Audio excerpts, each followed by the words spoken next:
नमस्कार दर्शक बिन, हम छी मोना सिंह उर्फ ललिया। अखन हम एक स्टूडियो में छी जिनकर नाम है RR रिकॉर्डिंग स्टूडियो।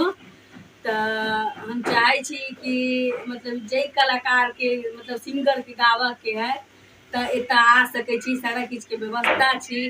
आ ई पूरा टीम है, यह सब एते से गवे छथिन, सारा व्यवस्था छी एत। आ एही के संगे हिनकर एक यूट्यूब चैनल से चले छै, एते एडिटिंग होय छै, मतलब कि RR रिकॉर्डिंग स्टूडियो में कॉमेडी के दोसर में कि जे मतलब कि लड़का सिंगर छथिन, जिनका मतलब कि नीक जगह कम पैसा में अपनापन महसूस हुए, के रिलैक्स मूड में गा सकै छथि। एड उड के लेल भी अहाँ सब संपर्क कर सकै छी। RR रिकॉर्डिंग स्टूडियो छी एतऽ के। हम पहिने बेर एलियै, लेकिन हमरा बड़ नीक लागल। अहूँ सब आबू और आनंद उठाबू। एहि स्टूडियो के लोकेशन है सकरी, सकरी चीनी मिल, ठीक छै।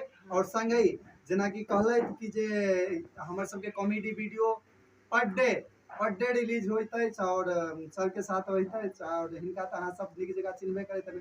तो हमरा आशा अछि कि जहिना सर के वीडियो अहाँ सब पर देखै छियनि आ प्यार दुलार दै छियनि, तऽ हमरो सबके प्यार दुलार दियौ और चैनल के जे छै से कनि सब्सक्राइब करू आ वीडियो के लाइक करू आ कमेंट सेहो करू, ताकि हमरा सबके मनोबल बढ़े।